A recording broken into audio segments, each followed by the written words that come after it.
Yo, what's up guys? It's Noah here. And in today's video, we're going to be breaking down the NBA slate on Draftkings and Yahoo for Friday, March the 18th. We got a big Friday slate, 12-gamer, another 12-game slate. We only had one game on Thursday, so that's why I didn't make a video for Thursday or anything like that, or didn't stream either.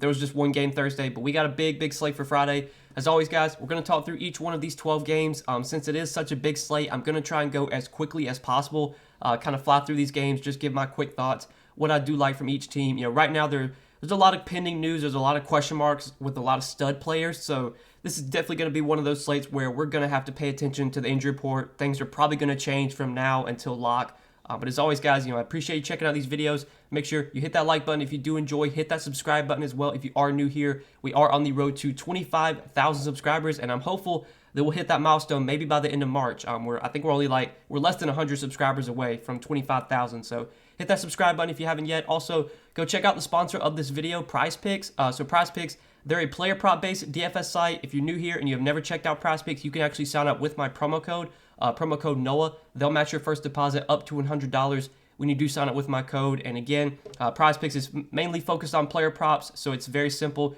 You're just picking the over or the under on players' projections. You have to make at least 2 picks, but you can make up to 5 picks, and you can win up to 10 extra money on PrizePicks.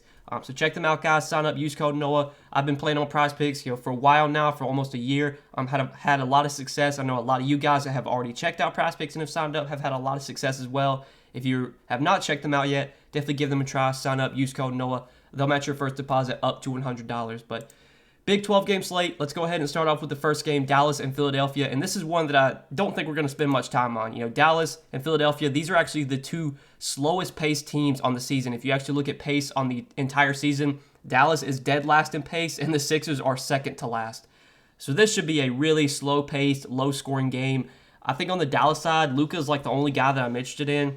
On a 12-game slate, in a tough matchup against Philly, I don't think Luka's like my favorite spend up. I think there's other guys I prefer that are in better spots.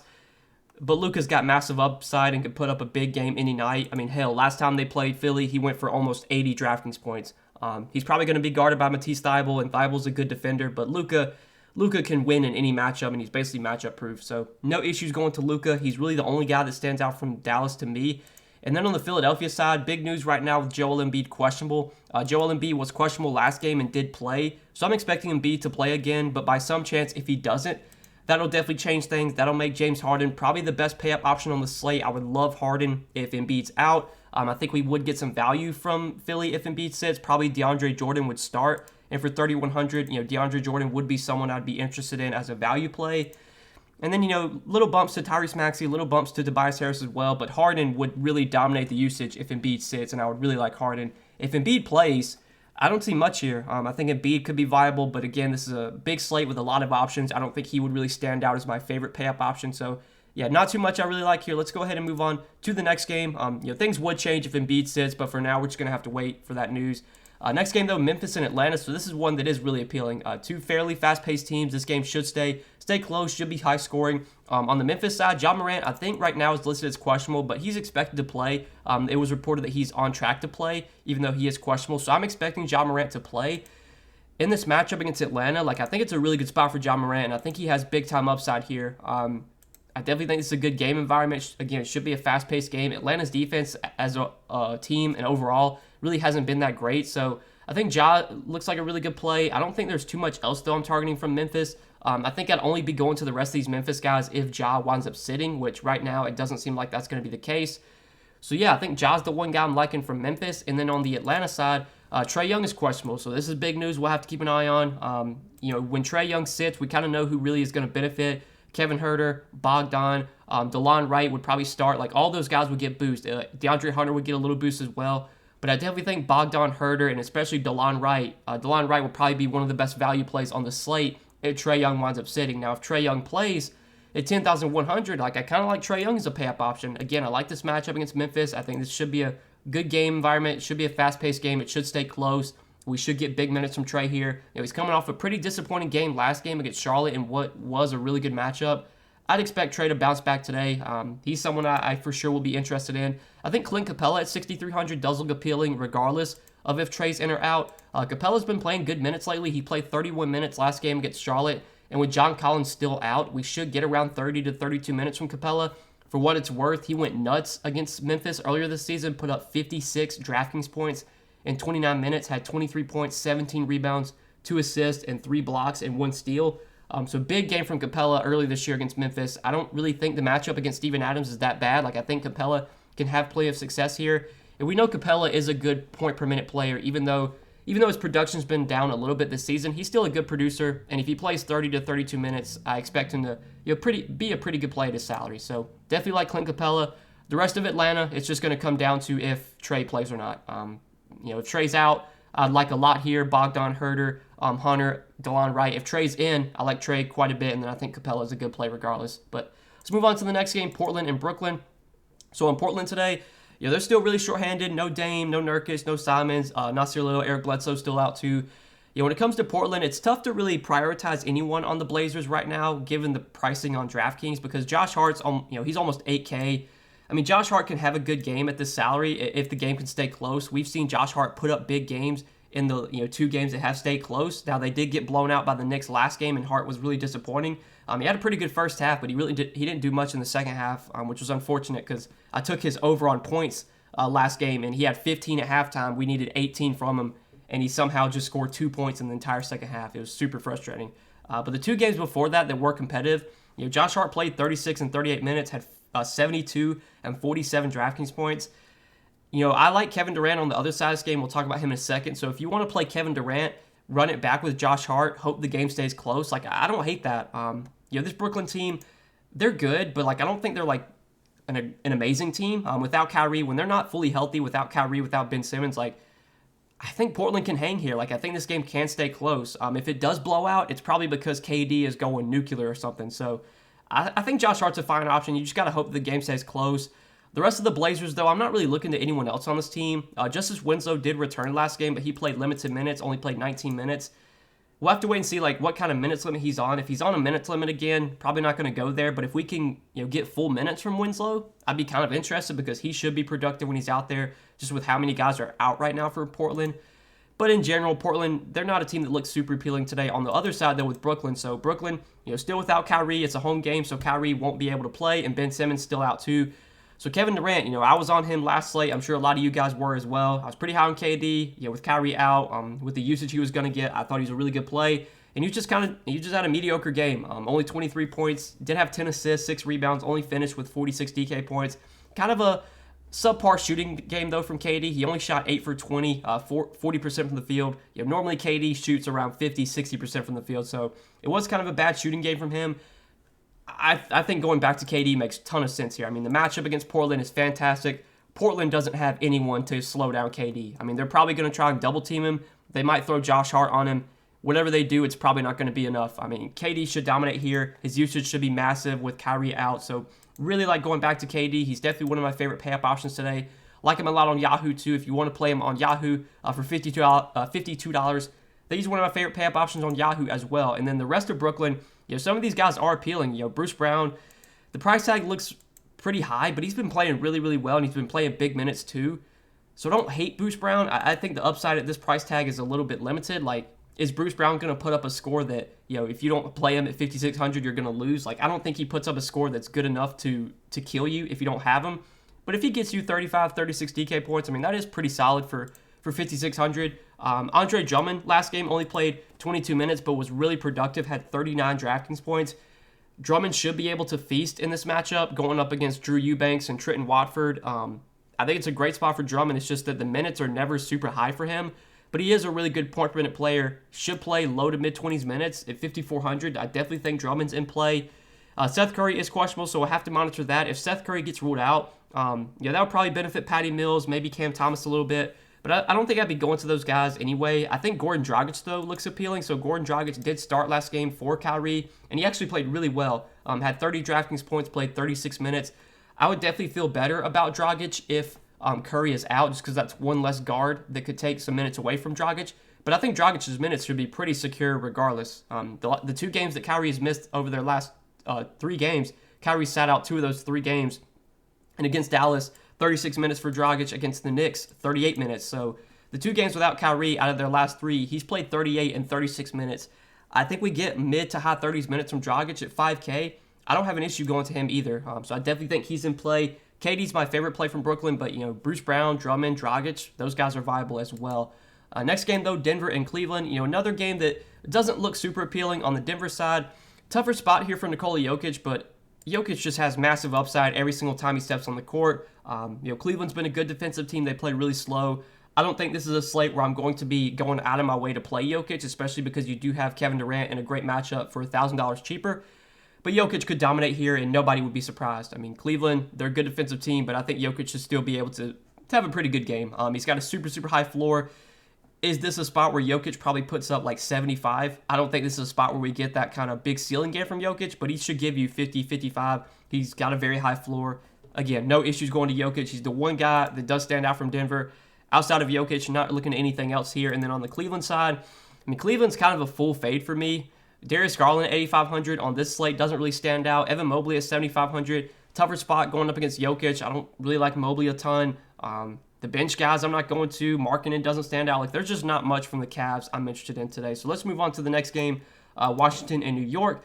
Looking at the Wizards, another team that just doesn't look that appealing. Kyle Kuzma, really ever since Porzingis has come on, Kuzma's definitely taken a big back seat, and we haven't seen that big ceiling from Kuzma that we were seeing for a while. So until Kuzma can start producing again at a rate that we want, I'm just going to keep fading Kuzma. Porzingis, against the Knicks, against his former team in the Garden, maybe we could go to Porzingis, but his minutes have also not been that great, and since he's been with the Wizards, they've kind of been keeping him around like 26, 28 minutes. I feel like at some point his minutes are going to get back up into like the 30s, but until that happens, like Porzingis is going to be a tough guy to prioritize. Can Porzingis put up 45 DraftKings points in 28 minutes? He absolutely can. I wouldn't be surprised if he does, but on this slate, does Porzingis stand out as a top play? Not to me, so I really don't see much from the Wizards. I mean, the Wizards are a team I've just kind of been fading for the most part. It really hasn't come back to bite me either, so not too much I like here. And then on the Knicks side, I definitely like some Knicks today. Julius Randle at 9,200. I do like this matchup against the Wizards. The Wizards' defense lately has just not been good. This is definitely a team you can attack, and we know Julius Randle in close games is going to play 36 to 40 minutes. At 9,200, I think he's got the upside to pay off this price tag. I definitely think Randle's viable. RJ Barrett just continues to play really, really well every single night, continues to have a massive role, playing huge minutes as well. I mean, the last 3 games, he's played at least 40 minutes in 3 straight games. If this game's close, I think we're getting 40-plus minutes from RJ Barrett. I mean, 38 to 40 minutes. The Wizards, again, a bad defensive team. It's a good matchup. I think Randle and Barrett are both viable on the Knicks. Outside of those two, not too much else I really like. The matchup is really good for Mitchell Robinson. We've seen centers just be able to kill the Wizards this season, so wouldn't be surprised if you get a good Mitchell Robinson game. He's going to be really low owned, I'd assume. He's always a frustrating player to roster because his minutes are always tough to predict. He gets in foul trouble a lot. But man, if he plays like 30 minutes here, I would not be surprised if you see Mitchell Robinson put up a big double-double, block a lot of shots. Maybe as a low-owned option, I could see going there. But yeah, let's go ahead and move on to the next game, the Lakers and the Raptors.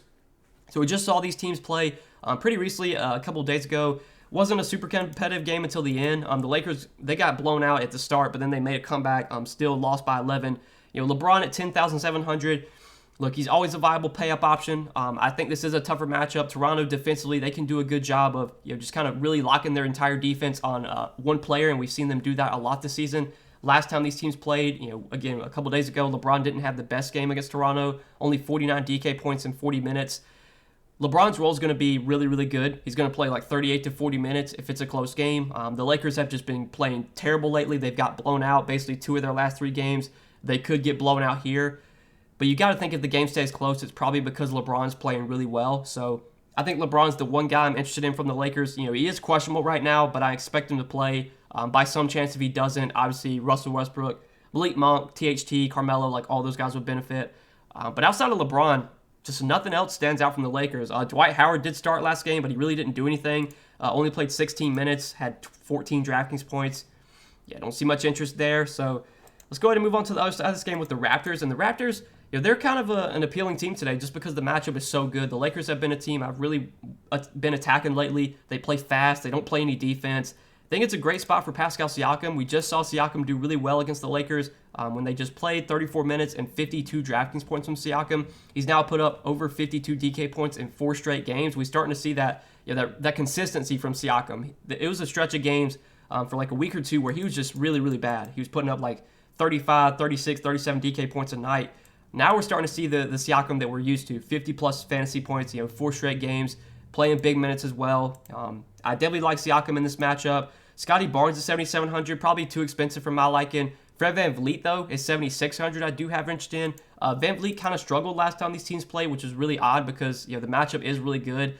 Guards have been killing the Lakers this season, so you would think VanVleet would have plenty of success here. He didn't last time these teams played, but I don't have an issue going back to VanVleet here. I definitely think he's viable as well just because the matchup's so good. Gary Trent, I just can't go there. I mean, he always has upside if he can hit his shots, and last time they played the Lakers, he did play really well, and he shot the ball really well. But again, he's just been a frustrating player this year. If he doesn't shoot the ball 50, 60% from the field, he's going to disappoint.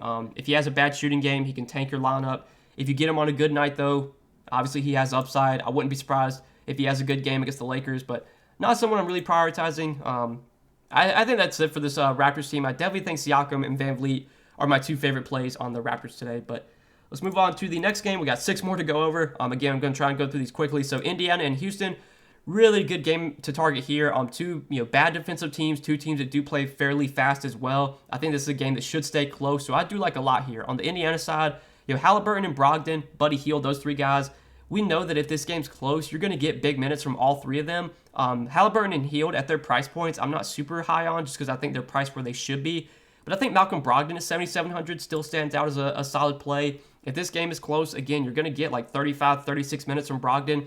Ever since the trade deadline and ever since he's come back from his injury, he's been really productive in the games that have stayed close. Now, they have gotten blown out a good amount, but in the games that have stayed close, we've seen big upside from Brogdon. Obviously, this is a fantastic matchup against Houston.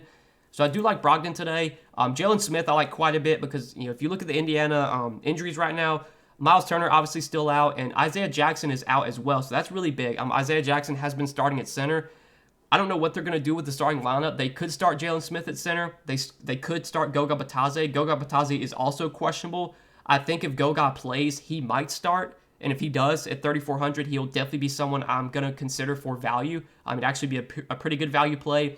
But for now, I think regardless, we're going to get more minutes for Jalen Smith just because having Isaiah Jackson out, that's one less body in the rotation that, or one less body in the front court rotation that could maybe take some minutes away from Smith. Even off the bench, Jalen Smith has been playing pretty consistent minutes, 29, 28, 24, 27, 27.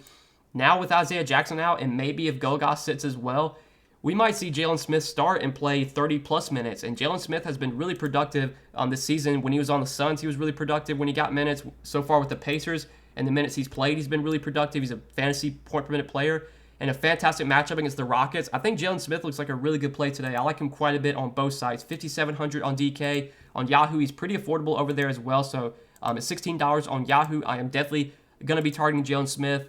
Again, I think if Goga plays, they might start Goga at center, and if Goga does start, I would like him as well. But I do think Jalen Smith, regardless, should see some more minutes and is someone I really like on this Indiana team today. But that's probably it from Indiana, so we can move on to the other side of this game with Houston.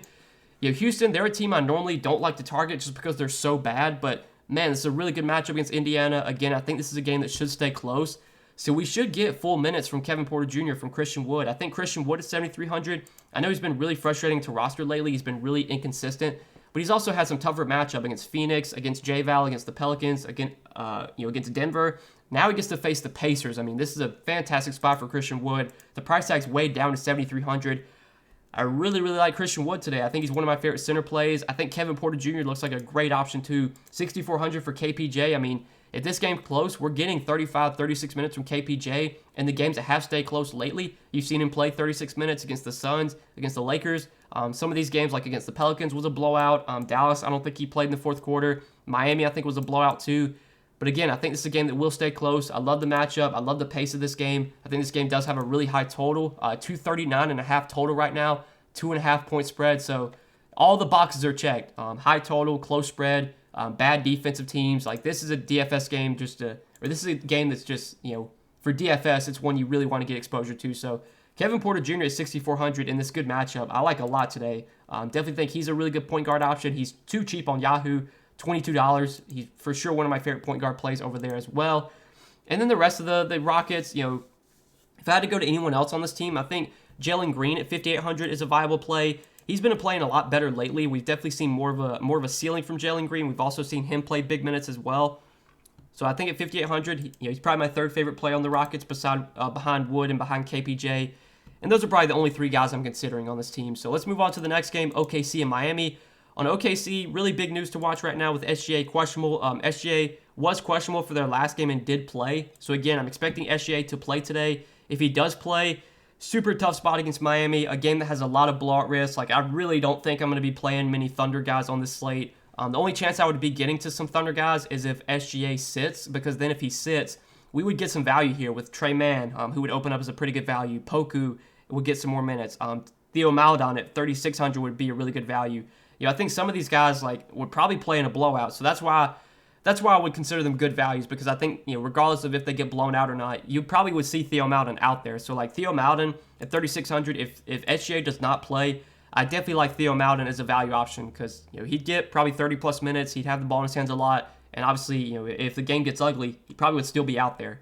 That's probably the only guy I'd be going to though, and then obviously Trey Mann would benefit too.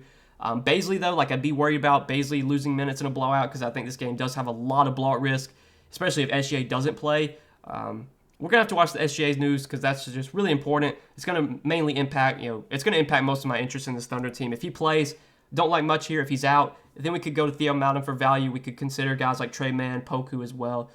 But let's move on to the other side of this game with Miami. So looking at Miami today, Jimmy Butler, another guy that's currently questionable, which is pretty important. Given that it's a matchup against the Thunder, a game that they should easily win, I think there's a pretty good chance Jimmy doesn't play today. If he doesn't, we kind of know who's going to benefit. It's going to be Bam, Hero, Kyle Lowry. Definitely think if Jimmy doesn't play, that makes it slightly more likely this game stays close. It probably would still be a blowout anyway, but it at least makes it more likely the game stays close.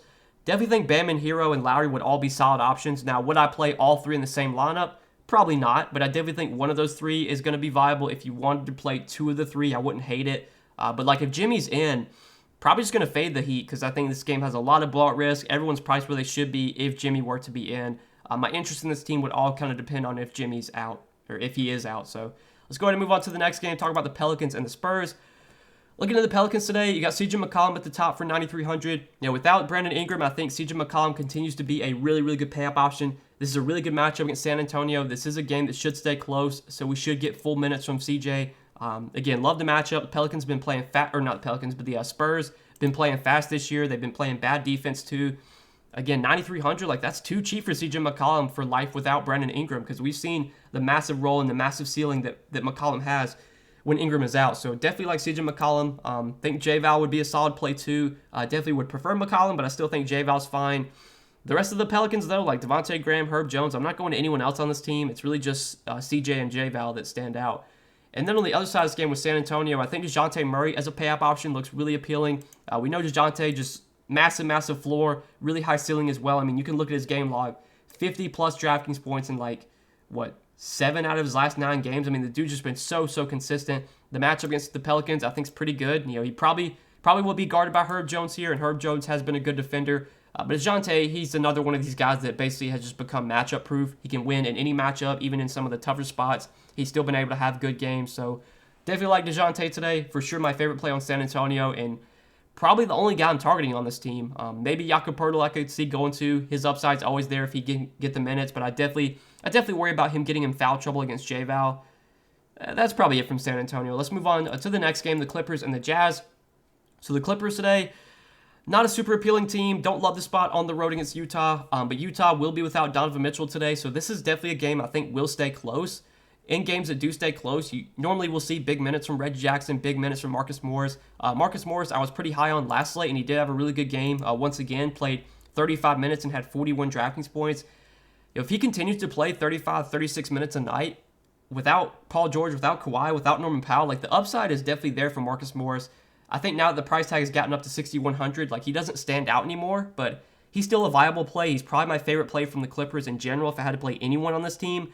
But I'm not super high on many Clippers. And then on the other side with Utah, definitely like a lot on Utah today, because Utah is going to be shorthanded. No Donovan Mitchell, who's already been ruled out. No Bojan, who was out last game and is out again. No Daniel House, who was out last game and is out again. And then Trent Forrest was out last game. He's questionable, so we'll have to pay attention to that.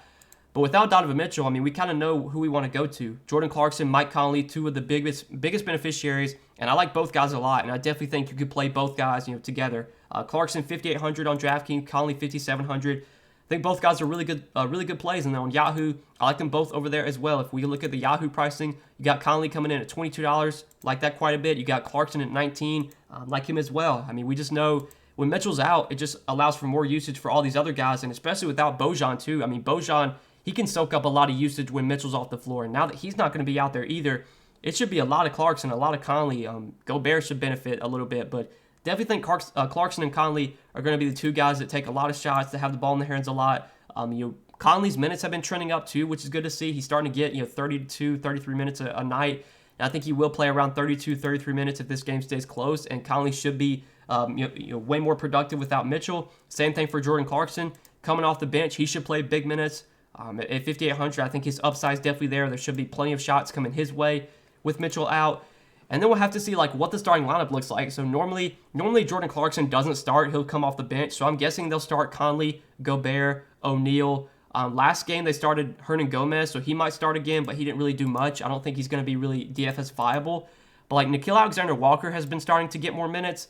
They might start him alongside Conley. If Nickeil Alexander-Walker starts, he's going to be one of the better value plays on the slate because NAW, dating back to when he was on the Pelicans, he's always been a productive player when he's gotten minutes. It's unfortunate that since he got traded to Utah, he really hasn't been involved. But the last few games, especially last game, saw his minutes get up to 22 minutes and was really productive. You would have to think with all these guys out, no Mitchell, no Bojan, no House, maybe no Forrest either, you would have to think they're going to play NAW a little bit. They might even start him. If NAW starts, he's one of my favorite value plays for sure. I was on Rudy Gay last slate. I thought he would start in place of Bojan, but he didn't. He only played 18 minutes. I guess Rudy Gay's viable, especially with Mitchell out too, just because there's more usage available. But it is concerning that last game, even without Bojan and without House, Rudy Gay only played 18 minutes. So I'm not super high on him, but I guess he's still viable. Really though, Clarkson, Conley, I really like. I think if NAW starts, he's going to be a great value play. Even Gobert, I forgot to mention Rudy Gobert. I like this matchup a lot for Rudy Gobert against the Clippers. The Clippers are a team you can beat down low. They really struggle defending bigs. They really struggle defending guys in the paint. And we saw Gobert have a really big game against the Clippers last time they matched up. He had 50 DraftKings points in 27 minutes. I think it's definitely a spot where we could get a big, double-double from Gobert. Big, 15 points, 20 rebound type of game. He could block some shots too. He's for sure in play on this Utah team. There's actually a lot to like on Utah. And Utah is normally a team I don't get super excited about. But today, with how shorthanded they are, I like a couple of Jazz. 3-4 of these guys I think all look pretty good. So let's go ahead and move on to the next game. Two more late night games we got to hit on before we end the video. So Boston, Sacramento. On the Boston side, really good matchup here for Boston going up against the Kings, who are just a terrible defensive team. They also play pretty fast. I think it's a great spot for both Jason Tatum and Jaylen Brown. Now, on this slate, do either one stand out as top pay-up options? I don't think so, but wouldn't be surprised if one of these guys does well. I think Robert Williams is in a really good matchup too as a low-owned dart throw. I don't hate Robert Williams. Probably not going to anyone else on the Celtics, though, outside of those three guys. And then on the Sacramento side, tougher spot against Sacramento. Sacramento's defense, tougher spot for Sacramento going up against Boston. Boston's defense has been really good this year, one of the best defensive teams. De'Aaron Fox right now is currently questionable, so this is going to be big news to monitor. We'll have to pay attention to this because if De'Aaron Fox does get ruled out, that will definitely change my thoughts on Sacramento. Now, right now, I don't plan on targeting many Sacramento guys, but if Fox winds up sitting, we should get more usage for Harrison Barnes, more usage for Harrison Barnes and Domantas Sabonis. Also, should see way more minutes for Davion Mitchell. Dante DiVincenzo should play more. I think Davion Mitchell would be probably one of the best value plays on the slate if Fox winds up sitting, even in a tough matchup against Boston. I would like Davion Mitchell a ton if Fox is out. I think Dante DiVincenzo would play more as well. He's been getting good minutes regardless. Been playing 30-plus minutes over his last two games. Been really productive as well. Would feel even better about him if Fox winds up sitting. But if Fox plays, I don't love him in this spot against Boston. I think it's a really tough matchup. I think Sabonis, it's a pretty tough matchup for him too.